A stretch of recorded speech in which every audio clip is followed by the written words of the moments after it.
विद्यार्थियों, स्वागत है आपका अपने YouTube चैनल ड्रीम क्लास 101 में। तो मित्रों, अपने चैनल पर आज से आप राजस्थान पटवारी भर्ती के लिए जो तैयारी कर रहे हैं उनके लिए हर रोज़ एक वीडियो आपको राजस्थान है वो जीके और भूगोल का डेली आपको मिलने वाला है।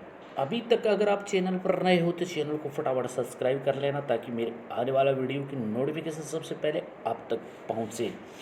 तो आज से शुरू करेंगे अपन राजस्थान जीके एंड जीएस और राजस्थान की संस्कृति के बारे में। जितने भी क्वेश्चन आपको मैं करवाऊंगा, मान के चलना कि आपके पेपर के लिए बहुत इंपॉर्टेंट रहने वाले हैं। तो चलिए ज़्यादा समय नहीं लेते हुए करते आज के सेशन की शुरुआत। क्वेश्चन नंबर 1 है आपका, सास बहू का मंदिर स्थित है, यानी सास बहू का मंदिर है वो राजस्थान में कहाँ पर स्थित है, कौन से जिले में है? नागदा में, बूंदी, आमेर, कोटा। तो इनमें से मित्रों कहाँ पर है वो सास बहू का मंदिर, कहाँ पर है? तो ऑप्शन रहने वाला है आपका ए, नागदा, उदयपुर के अंदर है वो सास बहू का मंदिर है वो स्थित है। याद रखना, ये क्वेश्चन आपके लिए बहुत इंपॉर्टेंट होने वाले। जितने भी क्वेश्चन कराऊंगा मैं बार बार आपको ये नहीं बताने वाला कि ये सारे जितने भी क्वेश्चन मैं लेकर के आया हूँ सारे के सारे इंपॉर्टेंट है आपके लिए। चलिए लेते हैं नेक्स्ट क्वेश्चन। क्वेश्चन नंबर 2 है, डूंगर जी एवं जौहर जी किस जिले के थे? डूंगर जी एवं जौहर जी है वो किस जिले के थे? सीकर, चूरू, बीकानेर, जयपुर। तो मित्रों, डूंगर जी और जो जौहर जी थे वो किस जिले से थे? तो वो आपका ऑप्शन रहने वाला है ए, सीकर जिले से थे। ए option is correct option. Question number 3, Satudi Teej का पर्व मनाया जाता है। सातुड़ी तीज का पर्व मनाया जाता है, कब मनाया जाता है मित्रों? तो सातुड़ी तीज का जो पर्व है भाद्रपद कृष्ण चतुर्थी को, भाद्रपद कृष्ण तृतीया को, भाद्रपद कृष्ण पंचम को या भाद्रपद नवमी को। तो सातुड़ी तीज का जो पर्व है मित्रों, ये क्वेश्चन है काफ़ी परीक्षा में पूछा गया है, तो मैं इसको इम्पोर्टेंट क्वेश्चन मार्क कर देता हूँ, आप इसको स्क्रीनशॉट ले सकते हैं। तो सातुड़ी तीज का त्यौहार है वो भाद्रपद कृष्ण तृतीया को मनाया जाता है। तो B option is correct option. Next question number आपका 3 रहने वाला है, गुरु शिखर माउंट आबू की ऊंचाई है। देखिए, गुरु शिखर माउंट आबू है, अरावली पर्वत है। अरावली पर्वत के बारे में कहीं न कहीं एक क्वेश्चन आपकी जो भी एग्ज़ाम होते हैं राजस्थान, चाहे जॉब से रिलेटेड हो, चाहे वो राजस्थान किसी क्वालिफाई एग्ज़ाम से रिलेटेड हो, राजस्थान के अरावली पर्वत का एक क्वेश्चन आपको पूछा जाता है। तो यहाँ पर आपको क्वेश्चन पूछा है गुरु शिखर माउंट आबू की ऊंचाई है तो कितना है? 1722 मीटर, 1723 मीटर या 1772 मीटर, 1739 मीटर। तो मित्रों, यहाँ पर आपका ऑप्शन है वो ए रहने वाला है। गुरु शिखर माउंट आबू की जो ऊंचाई है वो 1722 मीटर है। अगर उसकी चोटी से लेकर तल से लेकर चोटी तक की उसकी अगर ऊंचाई है वो हम नापते हैं तो वो वहाँ पर हो जाता है आपका 1727। अगर आपको 1722 पूछा जाता है तो बिल्कुल सही है। अगर आप 1727 भी अगर आपको पूछा जाता है ऑप्शन में होता है तब भी वो सही है। चलिए लेते हैं नेक्स्ट क्वेश्चन। क्वेश्चन नंबर 4, सिठनी लोकगीत है। सिठने लोकगीत है, गाली गीत, स्वागत गाना, लोकगीत या संवरी गीत। सिठनी जो गीत है मित्रों, ये राजस्थान की कला और संस्कृति से ये क्वेश्चन मैंने आपके लिए रखा हुआ है। हूँ एज पर ये पेपर के अनुसार ही मैंने आज का जो ये वीडियो है आपके लिए बनाया है। तो सिठनी जो गीत है वो मित्रों विवाह के दौरान जो गालियाँ दी जाती है, गाने के द्वारा गाली होती है और तो उसमें गाया जाता है। तो ए option is correct option. Question number आपका 5 रहने वाला है, जोधपुर के निकट ओसिया के स्थित मंदिर समूह है किस राजवंश ने बनवाया था? जो ओसिया के नज़दीक जो एक मंदिर है किसका? जो कौन सी उसका निर्माण किस राजवंश ने करवाया था? तो राठौड़, प्रतिहार, गहलोत या चौहान वंश ने। तो मित्रों, जो ओसियां के निकट मंदिर है उसका निर्माण है वो प्रतिहार वंश ने करवाया था। तो B option is correct option. Question number आपका 6 है, सर टॉमस रो किस वर्ष राजस्थान आया था? तो मित्रों, सर जो टॉमस रो है वो राजस्थान किस वर्ष आया था? जो भी पटवारी की तैयारी कर रहे हैं, Rajasthan GK, Rajasthan geography, Rajasthan culture से रिलेटेड क्वेश्चन आपको मिलने वाले हैं। और मित्रों, जो भी क्वेश्चन मैं करवाता हूँ उनमें से है वो 75% क्वेश्चन है वो आपके पेपर में आने की संभावनाएं रहती है।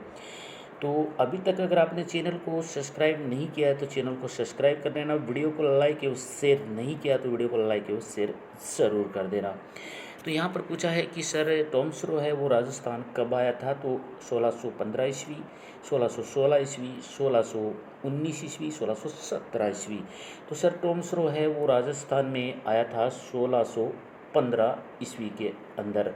तो ए option is correct option.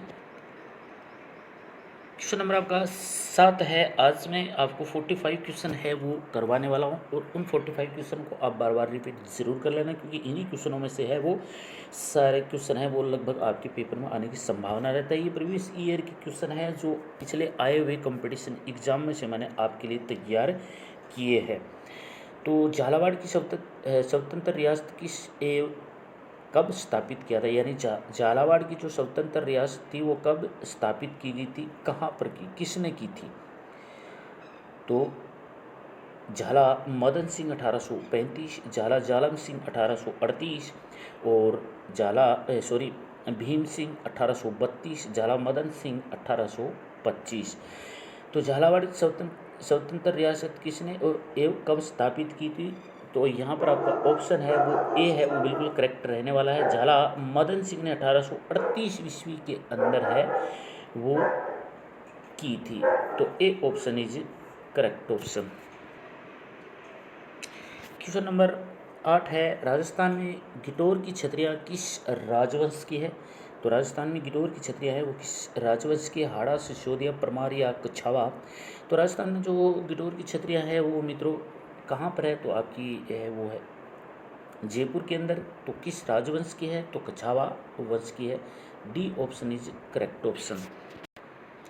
Question number 9, शासकों की योग गाथा वाले शिलालेख को क्या कहते हैं? इंपॉर्टेंट क्वेश्चन है मित्रों। शासकों की जो योग गाथा वाले शिलालेख होते हैं उनको क्या कहा जाता है? स्मारक, ताम्रपत्र, योग गाथा, प्रस्ती। ये क्वेश्चन है वो परीक्षा में पूछा गया था पीछे। तो क्या कहा जाता है?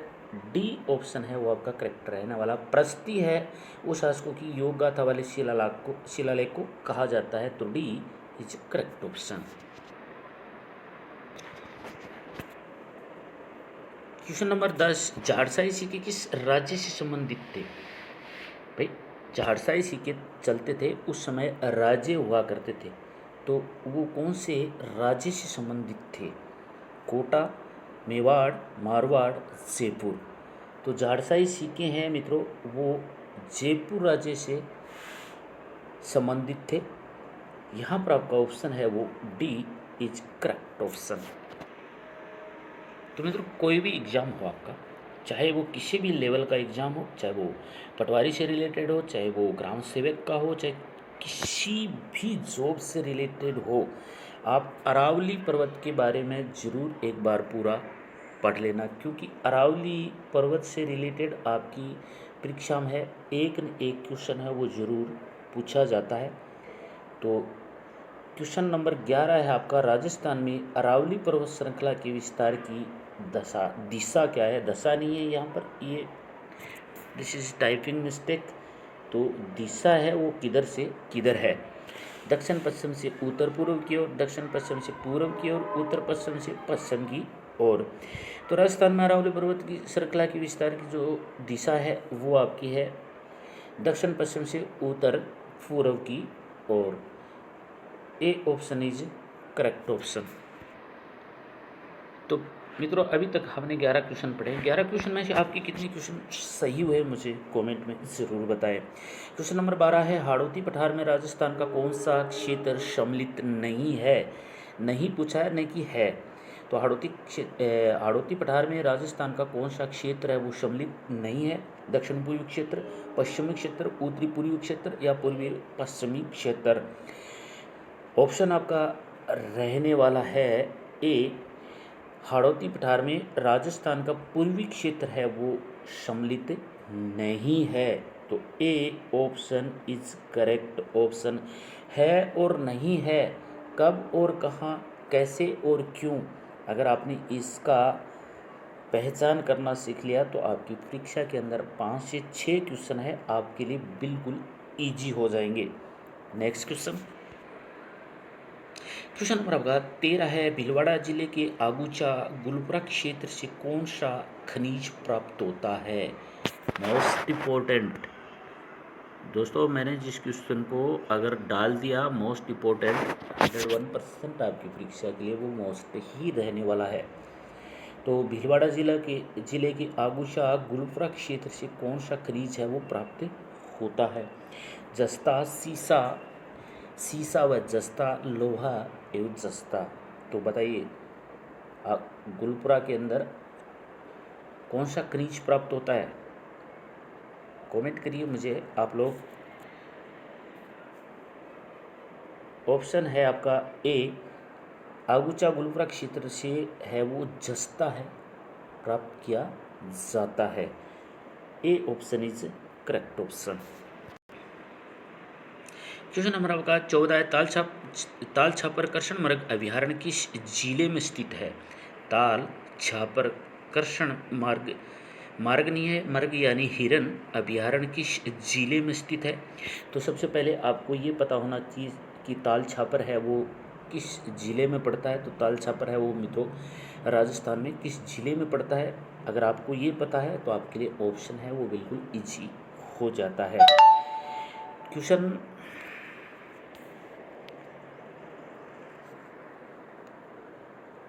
तो चूरू में, सीकर में, जयपुर में, अलवर में ताल छापर है मित्रों वो आपका कहाँ पर पड़ता है? वो चूरू में पड़ता है। तो काले हिरणों का जो अभ्यारण्य है वो कहाँ पर है? चूरू ताल छापर के अंदर है। तो यहाँ से 2-3 क्वेश्चन बनते हैं इसी क्वेश्चन से, तो आप इस क्वेश्चन को बार बार एक बार रिपीट ज़रूर कर लेना।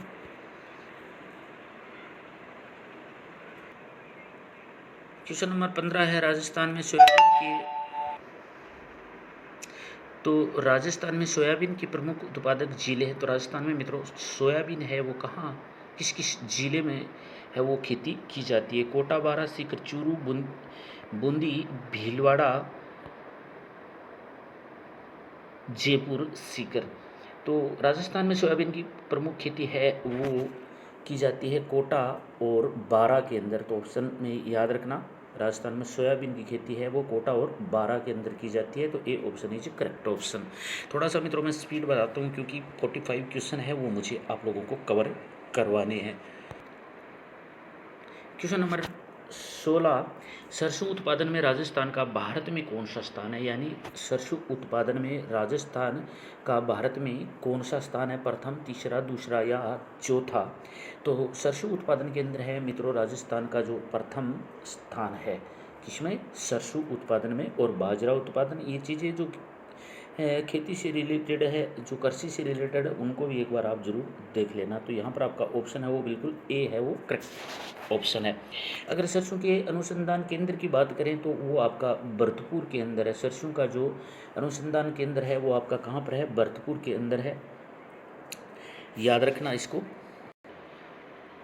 क्वेश्चन नंबर 17 है, राजस्थान में प्रथम चीनी उद्योग कहाँ पर स्थापित किया गया था? राजस्थान में पहली बार है वो चीनी की मिल है वो कहाँ पर स्थापित की? तो भोपाल, सागर, सांबर, पुष्कर, आमेर।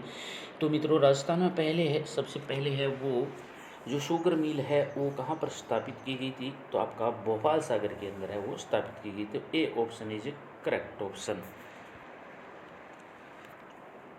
क्वेश्चन नंबर 18, राजस्थान के किस भाग से हड़प्पा काल के हड़प्पा काल के हल अवशेष मिले हैं। राजस्थान में कौन से भाग में है वो पुराने ज़माने में हल से जो खेती की जुताई करते थे, तो हल के अवशेष है वो अब है खुदाई के दौरान मिले हैं। तो हड़प्पा सभ्यता, मोहनजोदड़ो या पीलीबंगा, कालीबंगा, तो किस भाग में है वो आपको हल के अवशेष मिले हैं? कमेंट करिए मुझे ज़रूर फटाफट आप लोग। D option is correct option है। राजस्थान की हड़प्पा काल के समय है वो कालीबंगा के अंदर है वो हल के अवशेष है वो मिले हैं। तो D is correct option. Question number 19 है, राजस्थान का वह स्थान जहाँ पशुपालन के प्राचीनतम यानी पुराने सबूत मिले हैं, प्राचीनतम सबूत मिले हैं, तो कौन से स्थान से मिले हैं? हड़प्पा, मंगोल, सागारेर, बागोर। तो प्राचीन सबूत है वो आपका कहाँ से मिले हैं मित्रों? तो डी ऑप्शन आपका बिल्कुल करेक्ट ऑप्शन रहने वाला है। बागोर से है वो सबूत है, प्राचीनतम सबूत है वो मिले हैं। तो D option is correct option. Question number 20, Rajasthan Patrika का संस्थापक किसे माना जाता है? तो राजस्थान पत्रिका का संस्थापक किसे माना जाता है? पंडित जवाहरलाल नेहरू, मोहनलाल सुखाड़िया, कवि श्री हरि या पंडित जाबरमल शर्मा। तो राजस्थान में राजस्थान पत्रिका संस्थापक है वो मित्रों पंडित जाबरमल शर्मा को है वो माना जाता है। तो डी इज करेक्ट ऑप्शन। ये क्वेश्चन काफ़ी अच्छे क्वेश्चन है आपकी परीक्षा की दृष्टि से, तो इन क्वेश्चनों को बार बार एक बार जरूर रिपीट मार लें। अभी तक आप अगर आपने चैनल को सब्सक्राइब नहीं किया तो फटाफट चैनल को सब्सक्राइब कर ले, ताकि आने वाले वीडियो का नोटिफिकेशन सबसे पहले आप तक पहुंचे। क्वेश्चन नंबर 21, राजस्थान में राजनीति क्रांति को पहली बार लाने का श्रेय किसको दिया जाता है? यानी राजस्थान में राजनीति की शुरुआत है वो सबसे पहले किसने शुरू की, यानी इसका क्रांति लाने का कार्य किसने किया था? तो टीकाराम पालीवाल, जवाहरलाल नेहरू, अर्जुनलाल सेठी और अर्जुनलाल मेघवाल। तो बताइए इनमें से राजस्थान में है वो सबसे पहले क्रांति लाने का कार्य किसने किया था? तो ये क्वेश्चन मैं आप लोगों के लिए छोड़ रहा हूँ, आप मुझे कमेंट में ज़रूर करके बताना क्वेश्चन नंबर 21 का आंसर क्या है। चलिए लेते हैं नेक्स्ट क्वेश्चन, मुझे रहेगा आपके कमेंट का इंतजार। क्वेश्चन नंबर 22, बागड़ के गांधी किस जिले के निवासी थे? बागड़ के गांधी किस जिले के निवासी थे? डूंगरपुर, बारा, धौलपुर, जालौर। तो मित्रों बागड़ के जो गांधी के नाम से जाने जाते थे वो किस जिले से थे? तो डूंगरपुर से थे। बागड़ के गांधी किस जिले से थे? डूंगरपुर से थे। तो ए ऑप्शन इज करेक्ट ऑप्शन। पूरा विश्लेषण से अगर आपको मेरी क्लासेस देखनी है तो आप मेरे वीडियो चैनल पर जाकर विजिट जरूर कर लेना। मैंने इनके सबको एक एक करके है पूरा व्याख्या के साथ मैंने इनके बारे में बता रखा है। अभी मैं सिर्फ और ओनली फॉर आपका रिपीट करवाने के लिए इस क्लास का दोबारा से मैंने है वो आप लोगों के लिए बनाकर तैयार की है। तो next question number 23, Kalibai Bhil किस जिले के निवासी थी? कालीबाई भील है वो किस जिले के निवासी थे? बांसवाड़ा, बारा, जालौर, डूंगरपुर। बताइए किस जिले से निवासी थे वो? कालीबाई भील है वो किस जिले के निवासी थे? तो मित्रों कालीबाई भील है वो डूंगरपुर जिले के निवासी थे। तो इसलिए डी ऑप्शन आपका करेक्ट ऑप्शन। तो D option is correct option आपका हो गया। नेक्स्ट क्वेश्चन है आपका मित्रों क्वेश्चन नंबर 24, किसने राजस्थान की बहरूपिया कला को विदेशों में भी प्रसिद्ध किया था? क्वेश्चन भी कई बार है पेपर में पूछा जा चुका है। किसने राजस्थान की बहरूपिया कला को विदेशों में भी प्रसिद्ध किया था यानी ख्याति दिलवाई थी? सुंदरलाल ने, बस्तीराम ने, जाबरमल ने या जानकी लाल ने? तो यहाँ पर आपका जो ऑप्शन है करेक्ट ऑप्शन है वो रहने वाला है डी, जानकी लाल ने है वो राजस्थान की बहरूपिया जो कला होती है, जो गुड्डियों वाला जो नाच होता है, डांस होता है, उस कला को विदेशों में जानकी लाल वर्मा थे। शायद ये जानकी लाल ने विदेशों में भी ख्याति दिलवाई थी। तो डी इज करेक्ट ऑप्शन। मुझे नहीं लगता है कि मित्रों आज की जो क्लास है आप किसी को भी ऐसे नहीं लगा होगा कि ये क्वेश्चन परीक्षा में आने की संभावना नहीं है।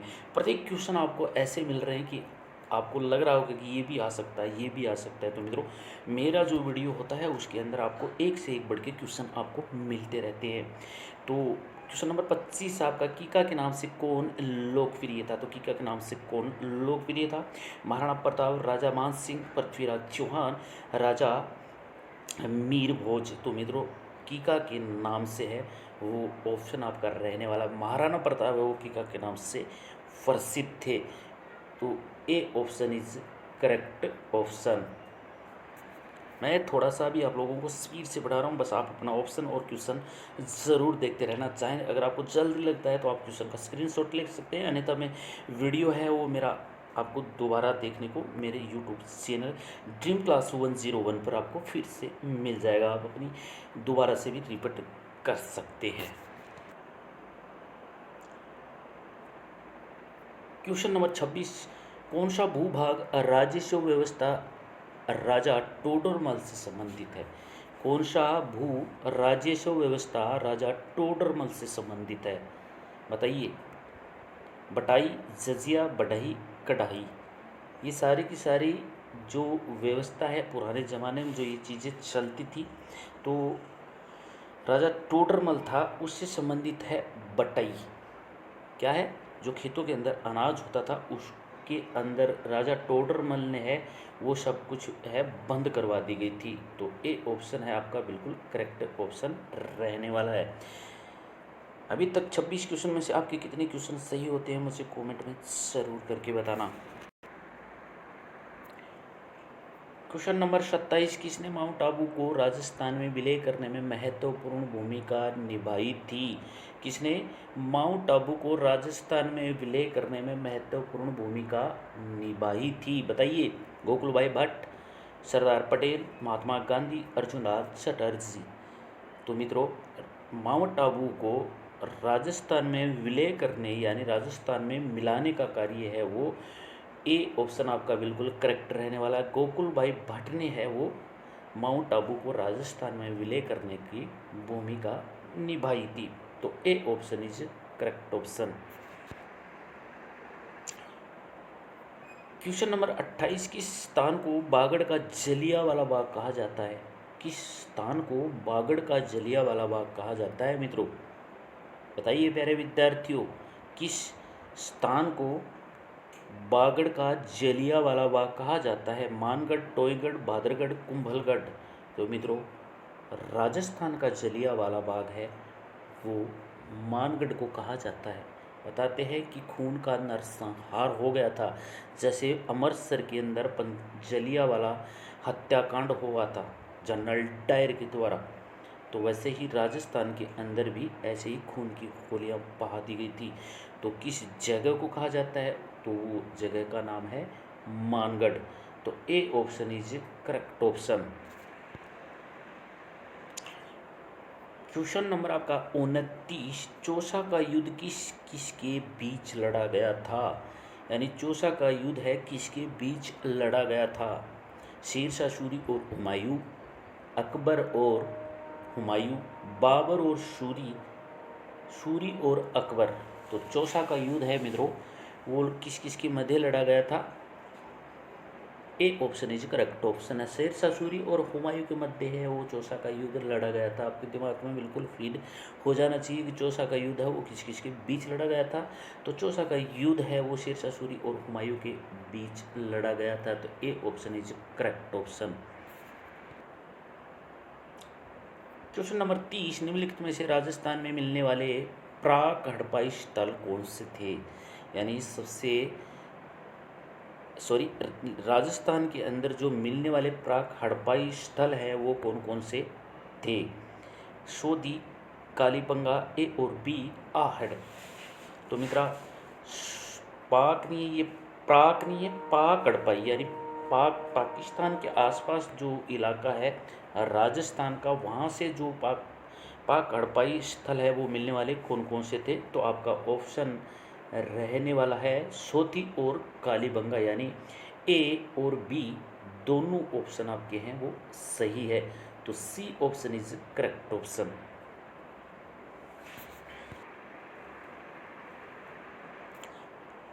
क्वेश्चन नंबर 31, चोल राज्य की राजधानी क्या थी? चोल राज्य की राजधानी क्या थी? बताइए।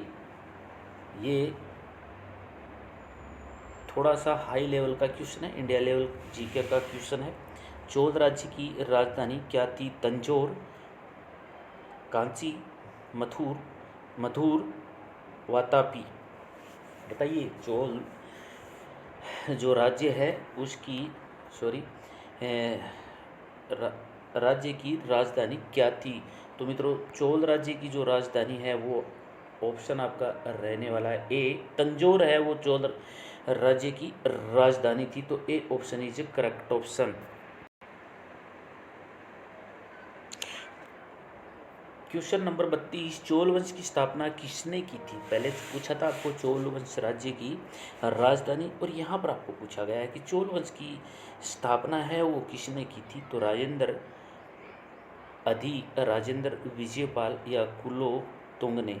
तो चोल वंश राज्य की स्थापना है वो आपका ऑप्शन रहने वाला है विजययाल ने है वो चोल वंश राज्य की है वो स्थापना की थी। तो C option is correct option. तो मित्रों, आज के जो वीडियो का लेवल है वो आपकी परीक्षा के लिए मतलब बहुत ही अच्छा साबित होने वाला है। बहुत ही अच्छा रखा गया है लेवल आपकी परीक्षा के हिसाब से। हड़प्पा सभ्यता की इस खोज है वो किसने की थी? हड़प्पा सभ्यता की खोज है वो किसने की थी? दयाराम साहनी, हरखलदास बनर्जी और वापस ने, और इनमें से कोई नहीं है। तो हड़प्पा सभ्यता की स्थापना है वो किसने की थी? तो दयाराम साहनी ने है वो हड़प्पा सभ्यता की स्थापना की थी। तो ए option is correct option. Question आपका 34 रहने वाला है, महावीर जैन धर्म के कौन से तीर्थक थे? महावीर जी है वो जैन धर्म के कौन से तीर्थक थे, यानी कौन से गुरु थे? बताइए, 22वें, 24वें, 25वें, 23वें। तो महावीर जैन धर्म के वो 24वें तीर्थक थे। कौन थे? 24वें तीर्थक थे। तो B option is correct option. Question 35, Harappa सभ्यता में किसकी खेती नहीं की जाती? यहाँ पर पूछा है नहीं है और नहीं और है, उस चीज़ को आप लोग बिल्कुल ध्यान कर लिया करो। सब हड़प्पा सभ्यता में किसकी खेती है वो नहीं की जाती थी? तो चावल, गन्ना, मटर, जो हड़प्पा सभ्यता के अंदर है वो किसकी खेती नहीं की जाती थी? तो मित्रों, गन्ना की खेती है वो हड़प्पा सभ्यता में नहीं की जाती थी। तो B option is correct option. Question number 36, Harappa संस्कृति का संपूर्ण क्षेत्र कैसा है? इंपॉर्टेंट क्वेश्चन है मित्रों, इंपॉर्टेंट क्वेश्चन है। हड़प्पा संस्कृति का संपूर्ण क्षेत्र है वो कैसा है? वर्ताकार, टेढ़ा मेढ़ा, वर्गाकार या त्रिभुजाकार? तो हड़प्पा संस्कृति का जो संपूर्ण क्षेत्र है वो त्रिभुजाकार है। तो D option is correct option.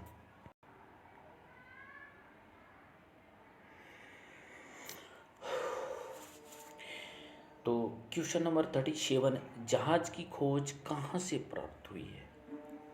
जहाज की खोज है वो कहाँ से प्राप्त हुई है मित्रों? हड़प्पा, लोथल, कालीबंगा, मोहनजोदड़ो। बताइए, जहाज की जो उड़ने वाली जहाज की बात कर रहा हूँ मैं, उड़ने वाली वो जहाज है उसकी कहाँ से खोज प्राप्त हुई है बताइए? हड़प्पा, लोथल, कालीबंगा, मोहनजोदड़ो। तो मित्रों, लोथल से है वो जहाज की है वो खोज की गई है। तो B option is correct option. Question number 38 है, पानीपत का द्वितीय युद्ध कब हुआ था? बताइए, पानीपत का द्वितीय युद्ध है वो कब हुआ था? 1526 ईस्वी में। ये थोड़ा इंडिया लेवल के क्वेश्चन है तो आप इनको भी थोड़ा जरूर पढ़ लेना, क्योंकि पटवारी की आपकी जो एग्जाम होगा उसमें इंडिया लेवल के क्वेश्चन आपको जीके के जरूर पूछे जाएंगे। तो इसलिए मैंने पहले से आप आपके लिए बना करके बिल्कुल तैयार रखे हुए हैं। तो पानीपत का द्वितीय युद्ध है वो कब लड़ा गया था मित्रों, बताइए। 1526 ईस्वी में, 1556 ईस्वी में, 1550 ईस्वी या 1561 ईस्वी में। तो मित्रों पानीपत का द्वितीय युद्ध है वो आपका 1956 ईस्वी के अंदर है वो लड़ा गया था। तो B option is correct option. Question 39, Vijayanagar साम्राज्य की नींव किसने रखी थी। विजयनगर साम्राज्य की नींव है वो किसने रखी थी। हसन गंगू ने, हरिहर बुक्का ने, देव राय प्रथम ने या मोहम्मद बिन तुगलक ने। तो बताइए विजयनगर की नींव है वो किसने रखी थी।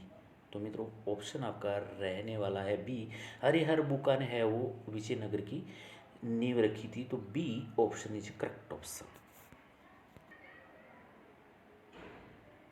क्वेश्चन नंबर आपका 40, सती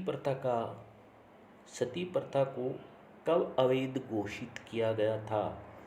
बताइए सती प्रथा को है वो भारत एवं राजस्थान के अंदर कब अवैध घोषित किया गया था। 1825 में, 1835 में, 1829 में या 1840 ईस्वी में। तो मित्रों सती प्रथा को है वो 1829 ईस्वी के अंदर है वो अवैध घोषित कर दिया गया था कि जिसका पति अगर मर जाता है तो उसके पीछे उसकी पत्नी है वो सती नहीं होगी। तो C option is correct option. तो प्यारे विद्यार्थियों अभी जो क्वेश्चन मैं करवा रहा हूँ ये इंडिया जीके लेवल के क्वेश्चन है। सिखों के अंतिम गुरु कौन थे। गुरु गोविंद सिंह, गुरु नानक, गुरु रामदास जी, गुरु अर्जुन देव जी। तो सिखों के जो अंतिम गुरु थे वो कौन थे। ए ऑप्शन इज करेक्ट ऑप्शन है आपका। गुरु गोविंद साहिब जी है वो सिखों के अंतिम गुरु थे। गुरु गोविंद सिंह सिखों के अंतिम गुरु थे। तो ए ऑप्शन इज करेक्ट ऑप्शन। अभी तक के 41 वीडियो आपको कैसे लगी मुझे ज़रूर कमेंट करके बताना। अगर आपने वीडियो को लाइक या शेयर नहीं किया तो वीडियो को फटाफट लाइक या शेयर कर लें। चैनल को अगर सब्सक्राइब नहीं किया है तो फटाफट चैनल को भी सब्सक्राइब कर लें ताकि मेरे आने वाले वीडियो की नोटिफिकेशन है वो सबसे पहले आप तक पहुँचे। अभी तक आपने अपने दोस्तों को वीडियो अगर शेयर नहीं किया तो आप वीडियो को शेयर भी ज़रूर कर दें।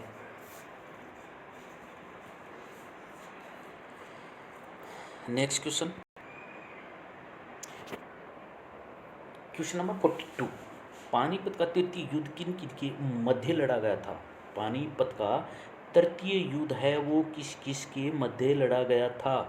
अंग्रेजों और मराठों के मध्य, नवाब और अंग्रेजों के मध्य, अब्दाली और मराठों के मध्य, हैदर अली और अंग्रेजों के मध्य। तो बताइए पानीपत का जो तृतीय युद्ध है वो किस किस के मध्य लड़ा गया था। तो मित्रों पानीपत का जो तृतीय युद्ध है वो अब्दाली और मराठों के मध्य है वो लड़ा गया था। तो C option is correct option. Question number 43, Bharat में सर्वप्रथम व्यापार कंपनी कौन सी आई थी। भारत में सर्वप्रथम व्यापार कंपनी है वो कौन सी आई थी। अंग्रेजी, डच, फ्रांस या पुर्तगाल। तो भारत में है वो मित्रों सबसे पहली जो व्यापार कंपनी है वो पुर्तगाल आई थी। याद रहना चाहिए आपको मित्रों। इस तरीके के जो क्वेश्चन होते हैं हमारे पेपर में छप जाते हैं और हम उनको पढ़ने में इग्नोर कर देते हैं। तो भारत में सर्वप्रथम व्यापार कंपनी है वो कब आई थी, कौन सी कंपनी आई थी। तो वो पुर्तगाल कंपनी है भारत के अंदर सबसे पहले आई थी। तो डी ऑप्शन इज आपका करेक्ट ऑप्शन है। नेक्स्ट क्वेश्चन, नेक्स्ट करिए भाई नेक्स्ट। तो मित्रों आज हम 45 क्वेश्चन है वो कवर करने वाले हैं। 45 में से आपके कितने क्वेश्चन सही होते हैं मुझे कमेंट में ज़रूर बताएं ताकि मैं आगे आने वाला वीडियो है मैं वो आपके पेपर के अनुसार है वो मैं बना करके आप लोगों की सुविधा के लिए मैं डाल सकूं। 1700 क्वेश्चन 44 आपका 1773 में भारत में सर्वोच्च न्यायालय की स्थापना कहाँ पर की गई थी। 1773 1973 में है। भारत में सर्वोच्च न्यायालय की स्थापना है वो कहाँ पर की गई थी? दिल्ली में, कोलकाता में, मुंबई या मद्रास के अंदर?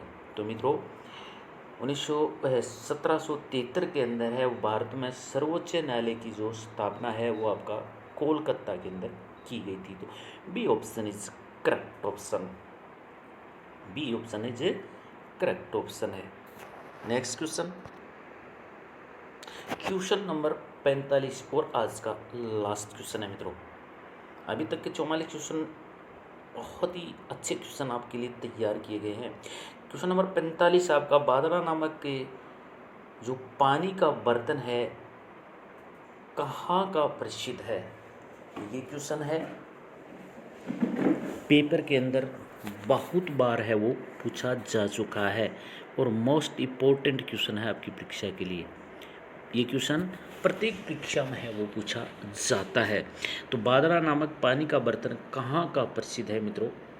अगर आपको इंडिया लेवल से क्वेश्चन घुमा करके पूछा जाता है उनके लिए तो थोड़ा अलग हो जाता है। अगर राजस्थान की एग्जाम से रिलेटेड है तो आप लोगों को पता होना चाहिए बादला एक बर्तन है और कपड़े से बना हुआ है। तो वो कहाँ का प्रसिद्ध है? तो मित्रों बीकानेर, बाड़मेर, जैसलमेर, जोधपुर। बादरा नामक जो पानी का बर्तन है वो कहाँ का प्रसिद्ध है? बताइए मुझे आप, मैं आपके कमेंट का वेट कर रहा हूँ बादला नामक बर्तन का। तो मित्रों बादला नामक बर्तन है वो जोधपुर का प्रसिद्ध है। तो D option is correct option है। 45 क्वेश्चन में से आपके कितने क्वेश्चन सही होते हैं मुझे आप कमेंट करके ज़रूर बताना। मिलते हैं ऐसे ही और बेहतरीन वीडियो के साथ, तब तक के लिए नमस्कार, जय हिंद, वंदे मातरम।